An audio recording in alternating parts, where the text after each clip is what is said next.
Hi friends, எல்லாருக்கும் வணக்கம். நம்ம டிஎன்பிஎஸ்சி சேனலில் தினமும் ப்ரீவியஸ் இயர் கொஷின் பேப்பர் நம்ம பார்த்துட்டு இருக்கோம். நேற்று ஒரு கொஷின் உங்களுக்கு கேட்டிருந்தேன். மாமல்லபுரத்தில் உள்ள கடற்கரை கோவில் கட்டியவர் யார் அப்படின்னு சொல்லிட்டு உங்களுக்கு கேள்வி கேட்டிருந்தேன். கொஞ்சம் பேர் சரியாக ஆன்சர் பண்ணியிருந்தீங்க. ஸோ தெரியாதவங்க தெரிஞ்சுக்கங்க. சரியான விடை ஆப்ஷன் டி, 2ஆம் நரசிம்மவர்மன். மாமல்லபுரத்தில் உள்ள கடற்கரை கோவில் கட்டப்பட்ட நூற்றாண்டுன்னு பார்த்தீங்கன்னா 7ஆம் நூற்றாண்டு, அதாவது கிபி 700 இருந்து 728 அந்த காலகட்டத்தில் கட்டப்பட்டது. அடுத்த கொஸ்டின், பின்வருவனவற்றுள் இந்திய வெளியுறவு கொள்கை பற்றி சரியானது எது? பின்வருவனவற்றுள் இந்திய வெளியுறவு கொள்கை பற்றி சரியானது எது? ஆப்ஷன் டி சரியான விடை. அதாவது இவை அனைத்தும் உலக அமைதியை ஊக்குவித்தல், கூட்டு சேரா கொள்கை, பஞ்சசீலம், இவை அனைத்தும் இந்திய வெளியுறவு கொள்கை பற்றி சரியானது. ஸோ இதில் பார்த்தீங்கன்னா பஞ்சசீலம் அப்படின்னா என்ன? பஞ்சசீலம் என்பது 5 கொள்கைகளை குறிக்கும். அதாவது உலக அமைதி, இறையாண்மை, தலையீடு இல்லாத செயல்பாடு, சமத்துவம், ஒத்துழைப்பு. பஞ்சசீலம் என்பது இந்தியா, சீனா 2 நாடுகளுக்கு இடையே போடப்பட்ட ஒப்பந்தம். இந்த ஒப்பந்தம் எப்போ போறாங்கன்னு பார்த்தீங்கன்னா 1954. முக்கியமான ஒரு கொஸ்டின் இது. பஞ்சசீலம் கொள்கை 1954 அன்று போடப்பட்டது.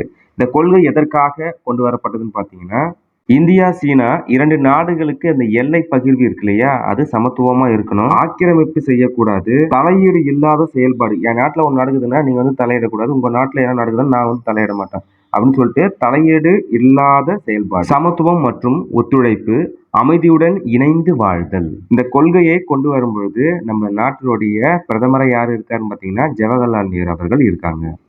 அடுத்த கேள்வி, தமிழ்நாட்டில் முதலில் அமைக்கப்பட்ட சிறப்பு பொருளாதார மண்டலம் உள்ள இடம். சரியான விடை ஆப்ஷன் பி, சென்னை. இதுல மெட்ராஸ் எக்ஸ்போர்ட் ப்ராசஸிங் ஜோன் அந்த அமைப்பு 1984 அன்று கொண்டு வராங்க.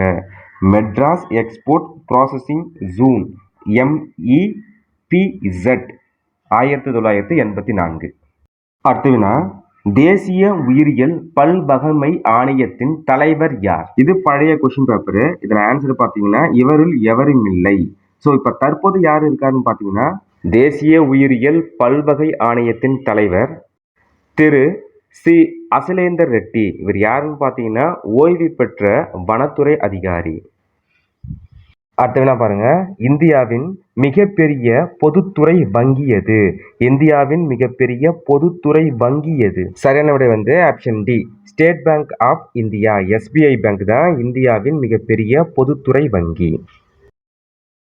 அடுத்த வினாவை பாருங்க, பாலிகார்பிக் தாவரத்திற்கு உதாரணமாக இதனை கூறலாம். பாலிகார்பிக் தாவரம் அப்படின்னா என்ன? பாலிகார்பிக் தாவரம் அப்படின்னா என்னன்னா, அந்த தாவரங்கள் அவற்றின் ஆயுட்காலத்துல பல முறை பூக்களை கொடுக்கும் மற்றும் அதோடைய கனிகளையும் கொடுக்கும் பல முறை. அப்ப கொடுத்திருக்கிற உதாரணத்துல ஆப்ஷன் பி, மாமரம் சரியான விடை. ஆப்ஷன் பி, மா. பாலிகார்பிக் தாவரம் அப்படின்னா மாமரத்தை சொல்லிட்டோம்.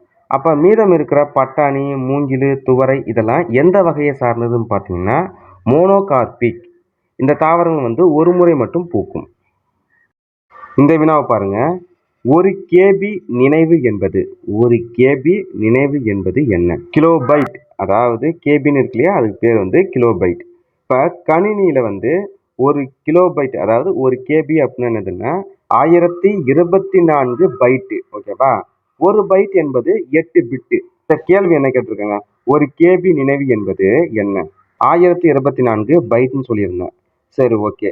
இதில் 1024 எதில் வரும்? 2 × 10 பைட்டு.